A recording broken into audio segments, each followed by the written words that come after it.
The colors I used throughout this process were basically titanium white, quinacridone magenta, cad red, cad yellow, phthalo blue, ultramarine blue, and cad orange.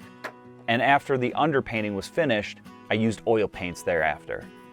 I decided on using a different photo reference that I took a couple of years ago of a nice stream with mountains. Instead of painting a moose onto this moose paddle, I decided to go with a scene that was moose appropriate, somewhere where you would expect to see a moose, maybe some moosey looking habitat. At this point, my surface was buttery smooth, almost as smooth as a wood panel. And it really made the whole process much more enjoyable and much easier to get the results that I was after. In total, I probably spent the better half of 6 hours sanding this antler to become as smooth as it was.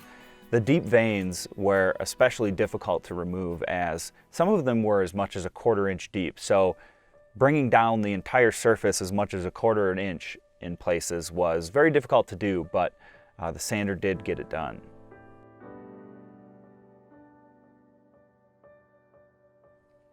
I went about this underpainting pretty much the same way that I normally would do an acrylic underpainting, except for there were a few additional challenges that I had to be very attentive to.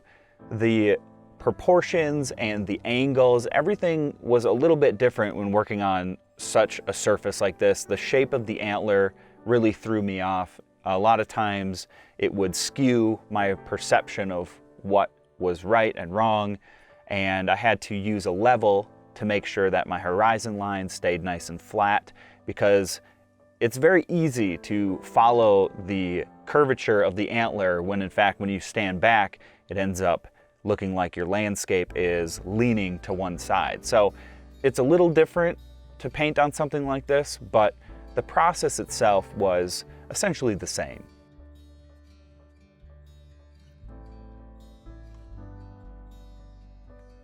I probably spent more time standing back and thinking about how it looked rather than actually painting in this underpainting, because I just was so hesitant to dive into oils without being positive that everything was going to be the way that I wanted it to be. So there was a lot of planning, a lot of thinking involved in this process, but pretty much I just wanted to get some small details, but not overly detailed. I wanted to be able to visualize what I was trying to achieve.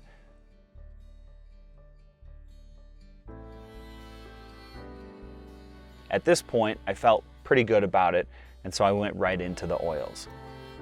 When I started the oils, I worked from top to bottom essentially, and from the furthest back to the closest object in the foreground. And so I started with the sky, and you can see the vibrancy and the punch that the oils really provide over the top of the acrylics. It's much brighter, it's much more saturated, eye-catching or eye-popping. And I did the majority of the antler all in one coat, wet in wet. And my goal was to pretty much just try and take all of that detail just one step further with this first layer of oils, and to also correct any issues that I saw with the horizon line or the proportions, etc., things like that.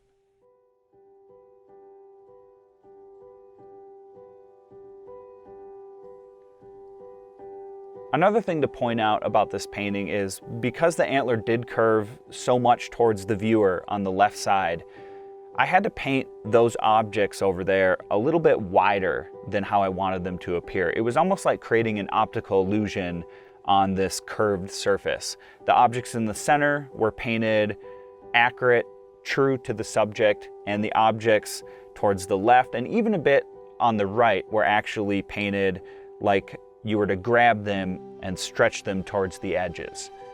In my mind, it was a lot similar to trying to create three-dimensional art in a sense.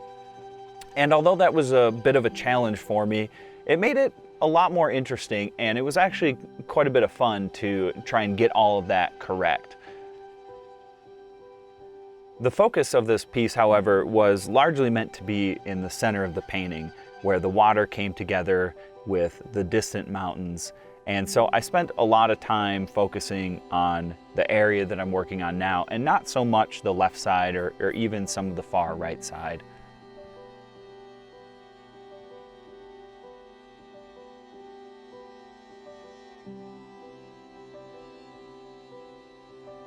Painting rocks and foliage is probably the most relaxing thing that I can think of to paint. It's probably what I enjoy the most, and I think that's because if there's any mistake that's made or any variation from the actual reference photo, it's not necessarily a bad thing. Foliage, grasses, rocks, all the elements that lay on the landscape are changing constantly with the days, the seasons, even the weather patterns. And so a lot of these things are subject to change. And just because our photo might reflect one thing, we could paint it in a similar way, but still make it look correct. And so to me, that's very relaxing. It's very forgiving, and I think it allows us to use our imagination a little bit more. And that's probably why I'm so attracted to landscapes in the first place. It really can be made into your own world, and there aren't necessarily any strict rules around that.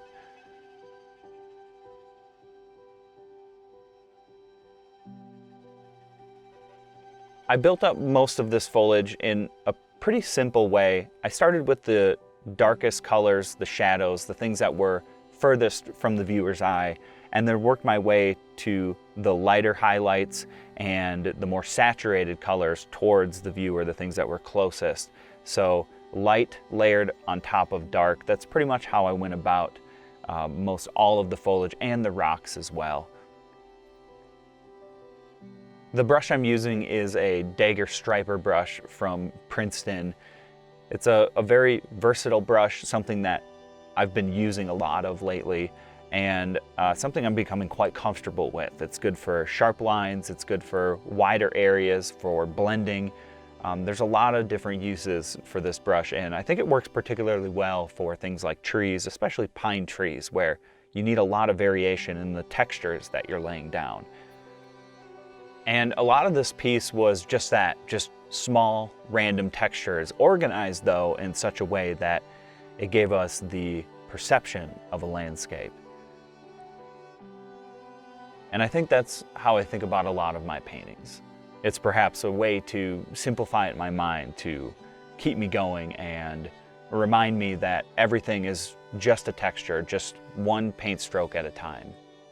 And so if I can paint one small texture on one branch of a tree, I could essentially paint an entire landscape. So that's how I like to break it down.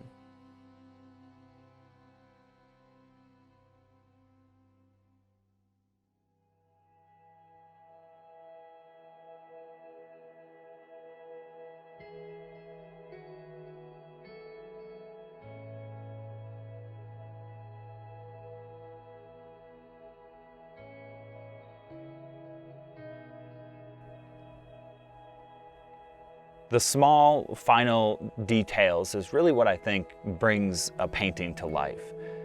I spend a large portion of my time towards the end slowly and meticulously adding these small textures, these small details.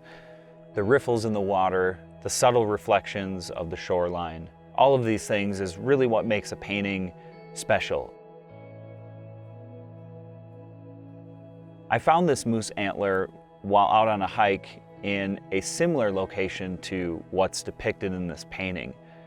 And I was hoping to bring the viewer to a place where they could perhaps imagine a moose wading across the water, or maybe finding a moose shed laying on the ground. Leaving this landscape without a subject matter, I thought would allow more room for the viewer's imagination to take them to a place that is perhaps special to them, or allow for a more unique experience or interpretation. I can almost imagine myself here, listening to the sounds of the creek, the wind through the trees, the birds chirping. It gets me excited for spring in the mountains and the warm season to come. Thanks for watching.